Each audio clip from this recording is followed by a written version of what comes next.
Hello, Kathden fans! Spotted si Ma'am Catherine sa Pampanga. Tapos, congrats sa Kathden, no? Dahil sa awards nito. And then, si Bel Mariano at saka si Sir Alden Richards.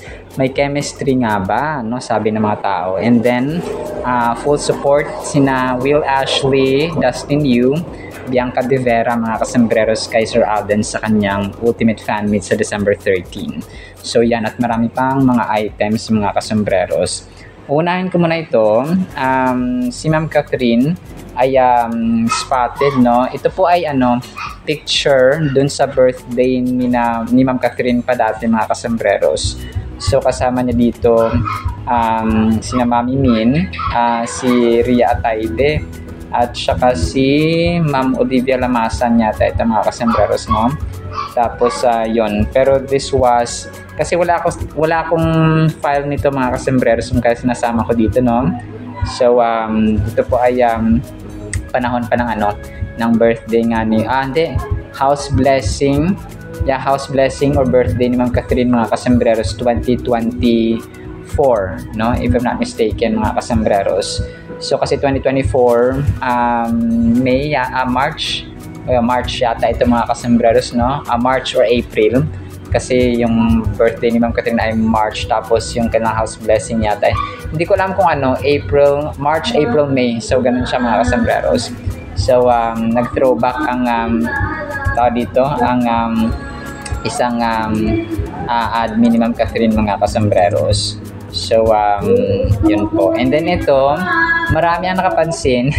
Nag-post dito, no, ang isang page, mga kasembreros, na kung saan ay nakita nila yung chemistry daw, no, ng nina Bel Mariano at saka ni Sir Alden Richards.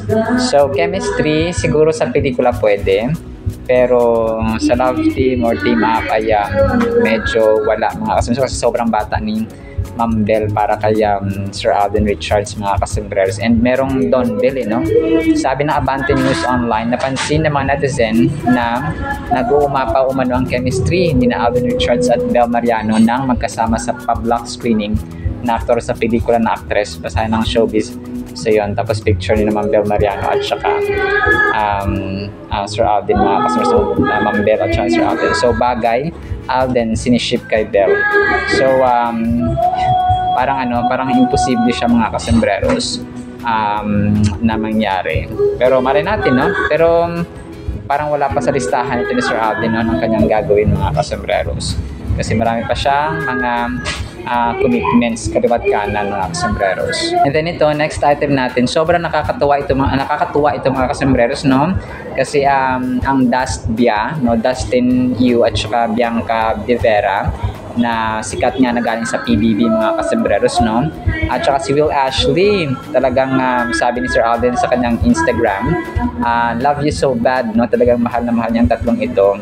So, sumuporta din siya at susuporta sa Ultimate Fan Meet ni Sir Alden sa December 30. Nakita ko talaga, no, grabe, talagang ang bilis bumalik ng support ng mga kasembreros, ng pagmamahal, ng kindness na binibigay ni Sir Alden. And alam natin na si Will Ashley ay umattend, no, si Sir Alden sa kanyang recent concert nga.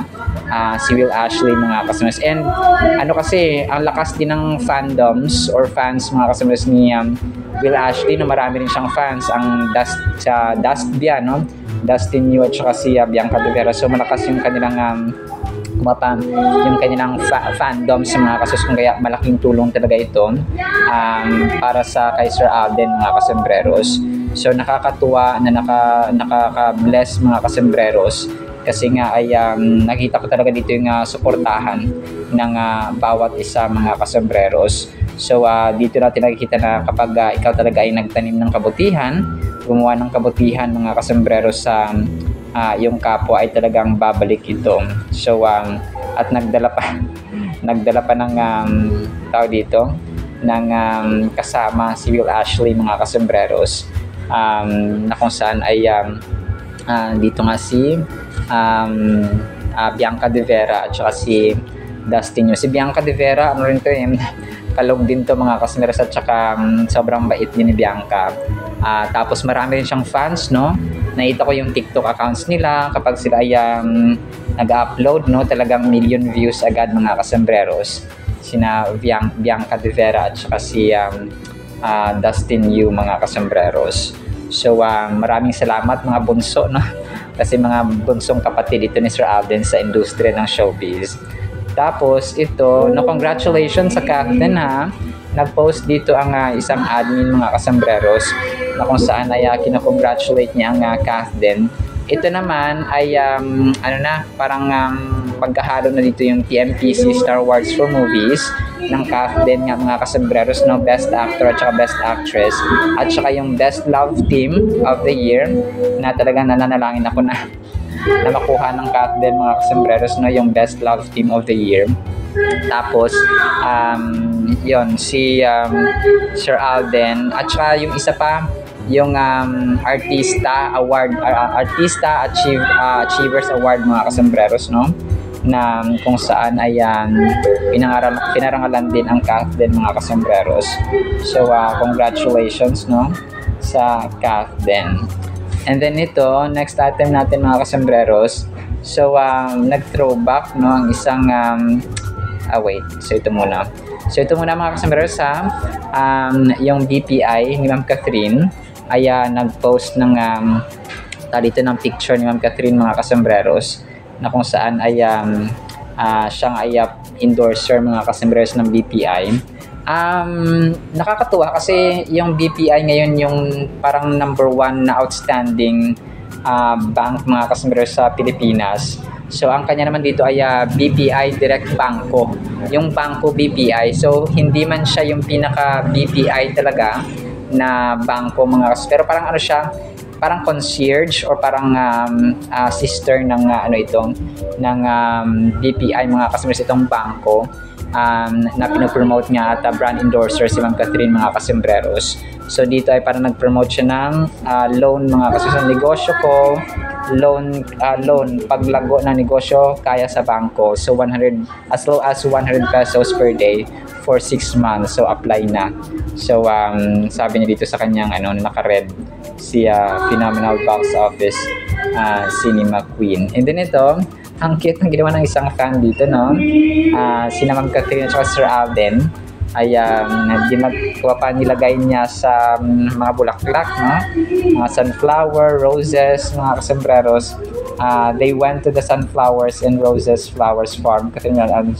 So, ang dami ng like tapos, yun, may hawak ng bulaklak si attorney mga kasembreros.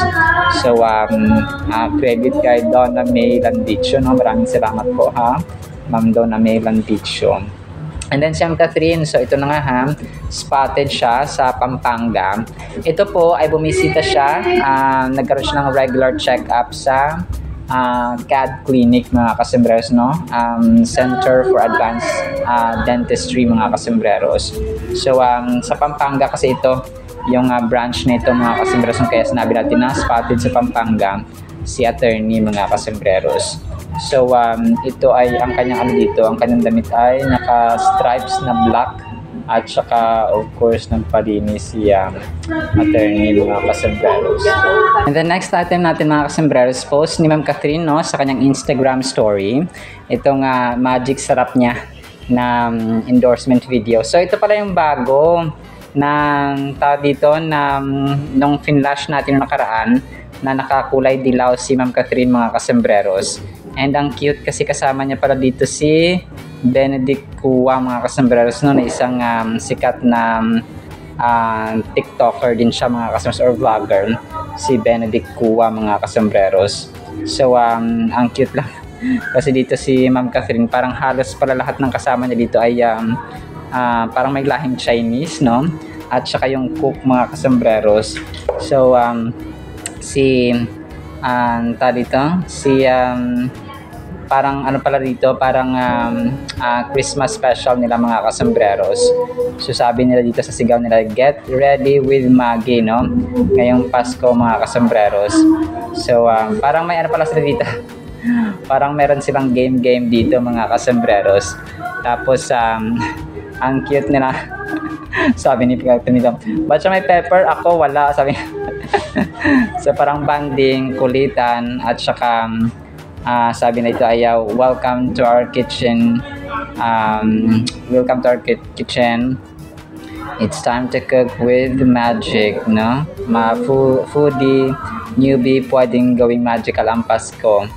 Tapos para magkakasama and yung kanilang desserts at saka ginagawang putahin mga kasambreros. So si Ma'am Catherine na may pinakamaraming linya dito, of course, no? Sabi nito, visit nestlegoodness.com.ph for more magical Pasko recipes. So yun, talagang ang pinaka-magic daw dito ay yung magkakasama ang buong pamilya mga kasambreros, which is definitely true, no? And then ito, so si Ma'am Catherine at saka si Ma'am Bel Mariano ay parang nilagay sila sa isang frame, no? Sino ang idol nyo? Kath or Bel? So ang ganda lang, no, ni Ma'am Catherine at ni Ma'am Bel. So para sa ano, no, pareho sila mga na magaling at saka deserving mga kasambreros, no? Kasi nga sila ay dito umuunlad at saka sumisikat sa kani-kaniyang mga field or individual projects mga kasambreros. And then ito, may isang fan dito, no, na nag-post ng kanyang pictures. So naka white Sir Alden, tapos isang fan siya na talagang avid fan mga kasambreros, no. Parang ito pa yata yung time na hindi. So kasi yung niya dito, baka yung sa McDo yata Sir Alden dito, nung bumisita siya sa McDo sa Binyan, Laguna mga kasambreros. So tapos si na Ma'am ay nagpa-picture dito mga kasambreros, no, sa labas at saka dun sa may group picture nila mga kasambreros. So yes, tama, nung dumalaw si Sir Alden sa McDo mga kasambreros, na kung saan ay sabi nga niya ay magkakaroon na ng sister, no, or branch mga kasambreros ang McDo sa Santa Rosa mga kasambreros. And then ito, next item natin mga kasambreros, pinost, no, ng isang admin din, ang Kath din mga kasambreros. Ang cute nila dito, para naka-ballet ang Kath din mga kasambreros, no. Si Ma'am Catherine at saka Sir Alden ay parang naka-ballet sila na forma mga kasambreros or damit. So ang kulit lang. And then ito, next item natin. So ang haba dito ng buhok ni Ma'am Catherine mga kasambreros. Tapos nakadilaw siya, tapos may konting tirintas ang buhok mga kasambreros, no. So naka side view, naka side angle si phenomenal box office cinema queen sa picture na ito mga kasambreros, na kung saan ay if I'm not mistaken, throwback ito, no. Tapos last item natin mga kasambreros, si Ma'am Donna May Landicho, no, nag-post din siya ng parang throwback photo ng Kath din doon sa may meet and greet nga nila sa Canada mga kasambreros. So ang picture nila dito ay yung naka-green sila mga kasambreros, no, at saka nakasandal si attorney sa kayang Soypi mga kasambreros. So pero ito po ay matagal na, no, during promo ng Hello Love Again mga kasambreros. So ang caption dito ni Ma'am Donna May Landicho sa Kath din ay Catherine Bernardo, Alden Richards and Friends in USA. So sa Canada ito mga kasambreros. Tapos may naka-point finger doon sa kay Ma'am Catherine at kay Sir Alden mga kasambreros. So yun po. Alright, so yan lang. Sige, last item na natin ito mga kasambreros. So ang cute nito. Ito yung sa Hello Love Goodbye pa. Sabi ng entertainment video 11 hours ago, Catherine Bernardo is most adorable, cute, innocent, beautiful lady, and she's perfect actress who has attractive personality. So tapos kasama na dito si Maymay, si Kakay at saka si Ma'am Lovely Abelia mga kasambreros, no, during the time of Hello Love Goodbye, na kung saan nakadilaw si Ma'am Catherine, tapos kumanta siya ng Sa Isang Pangarap Ako'y Nangunguling lang. So yun siya mga kasambreros, no. Talaga napagkatuwa napagkatuwaan lang siya dito mga kasembreros, si Ma'am Catherine, no? Naku, sana yung comedy ang portion na ito mga kasembreros. Alright, so yan lang actually sa ating Catherine items, no? Sana po ay pangin pa natin ang Word of God. Today is November 30, 2025. Last day of November mga kasembreros. Na blessed Sunday evening po sa bawat isang. Sana po ay pangin pa natin ang napakagandang salita po ng Panginoon. At para po sa ating Word of God ay parang kanta ito, no? Ang title natin ay Araw at Gabi. Bakit kaya, no? Psalm 55 verses 16 to 18. As for me, I will call upon God and the Lord shall save me. Evening and morning. So ito pala yun, no? Araw at gabi mga kasembreros. And at noon, I will pray, no? Meron pang tanghali nga, no? And cry aloud and he shall hear my voice. He has redeemed my soul in peace from the battle that was against me. So yun siya mga kasembreros. Si King David mga kasembreros ay sabi niya dito, araw at gabi, no? Ito yung sasabi natin na yung panalangin ay nagiging lifestyle na dapat natin, no? Sa ating buhay mga kasembreros. Araw, gabi, tanghali mga kasembreros. So yung prayer, yung every meal natin sa araw, no? Aagahan, tanghalian, hapunan. So ito dapat yung tatlo sa mga instances or bases mga kasembreros na nananalangin tayo. Okay? Pasasalamat ba sa grasya, no, sa pagkain mga kasembreros. Kasi ang Diyos natin, kunwari nagbigay siya, tama naman nagtatrabaho tayo mga kasembreros, di ba? Nag-earn tayo ng salary, yung lakas natin sa pagtatanim, yung lakas natin sa kung ano man dyan nagawain para kumita, para makagkaroon ng pagkain sa pagkainan. So lahat po ito ay yes, may effort tayo. Pero ang tanong, saan nanggagaling yung ating lakas? Sabihin natin sa kinakain natin. So saan nanggaling yung kinakain natin? O sa mga halaman, sa mga hayop. So sino ang nagpapasikat ng araw para magkaroon ng halaman? Kasi pag walang sikat ng araw, hindi mabuhay ang halaman. O sino nagbibigay ng oxygen? O di ba si Lord? Pag walang oxygen, mamamatay ang tao. Sino nagbibigay ng ng ulan, no? Para madiligan yung ating mga halaman and so on para mabuhay, no? So ganun siya mga kasusam. Everything comes, kung pa siya yung originator, siya yung blessor mga kasembreros. So lahat tayo kapag mga hipokrito, kasi may mga pilosopo na sasabi na pinagpaguran ko naman to, ako naman nag-overtime dito para magkaroon ng sahod and so on. So pero kung wala ang kumpanya, kung wala ang tao na ginamit ng Panginoon din na magkaroon tayo ng trabaho, no? Wala rin po tayo mga kasembreros. Kumaga pa, yes, we work, tama naman yon, hindi ko sasabing mali, but the source of everything ay ang Panginoon mga kasembreros. So hindi man siya ang gumawa ng lahat-lahat, hindi siya ang gumawa ng bag natin, yung electric fan, yung laptop, pero gumamit siya ng tao para po magkaroon ng mga bagay na ginagamit natin sa ngayon mga kasembreros. Not just technologies, but everything that we need, and sometimes nga yung wants mga kasembreros, no? Ng tao. So ang verse na ito ay reminder sa atin ng power ng panalangin talaga mga kasembreros, and the promise of divine assistance during challenging times. So it encourages us to turn to God for help, comfort, and guidance when we are facing difficulties of hardships in our lives. So calling on God in times of trouble reminds us that we are not alone in our struggles, and that there's a source of strength and support beyond ourselves. So think about it. When you feel overwhelmed or lost, do you remember to seek solace in prayer? This verse reminds us that God is always there to save us from our troubles and to sustain us through them. It's a comforting assurance that we can rely on God's love and protection in times of need. So next time you face a challenge, remember to call on God for help and trust in His saving grace to see you through. So ito mga kasembreros, lahat po tayo ay nakakaranas po ng ng mga dark moments sa ating buhay. May mga problema sa finances, may problema sa relationships, may mga misunderstanding sa loob ng tahanan, may mga problema sa pangarap natin, hindi pa natin natutupad, may problema sa kung paano tayo makapunta sa ganito, paano natin maihatid ang ganito, paano natin magawa ang ganito, paano natin matapos tong labahin na to, paano natin matapos yung trabaho natin sa loob ng tahanan na wala naman talagang katapusan, no?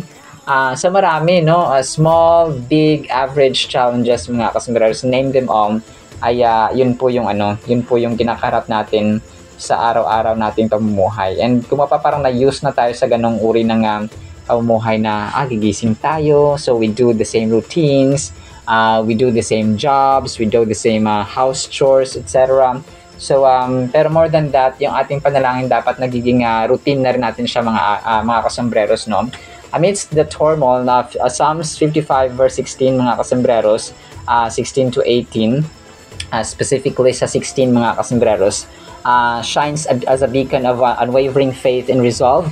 The declaration, as for me, I will call upon God, underscores a personal decision to turn to the Almighty in times of trouble, showcasing a steadfast commitment to seek divine solace. Furthermore, the affirmation, "And the Lord shall save me," radiates with confidence in God's saving power, illustrating a profound trust in His ability to deliver and provide salvation in the midst of adversity. So, yon, trust mga kasombreros, no? Hindi tayo pupunta, mananalangin at hihingi sa Panginoon without trusting Him that He can do this thing, no? That He can do this, He can do that, and nothing is impossible mga kasombreros sa ating Panginoon. Para ano lang yan parang isang yung ating buhay sa araw-araw mga kasombreros, dapat tawag dito, routine na natin yung panalangin. So umaga, pagagising natin sa umaga mga kasombreros, tapos sa pagkain, lalo na po talaga sa pagkain mga kasombreros, kasi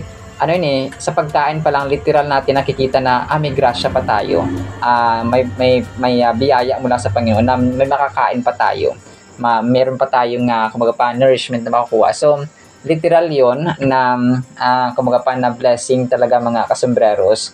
Kung kaya hindi lang sa pagkain, of course, sa ating kalusugan na nagising pa tayo, another chance, another day na hindi natin deserving, but still, no, God is giving us another chance mga kasombreros na mabuhay pa and to see the beauty of His creation at ang mundong ito mga kasombreros. And of course, no, chance na makasama pa ang ating pamilya, because there are so many people na hindi na nabibigyan ng chance, no?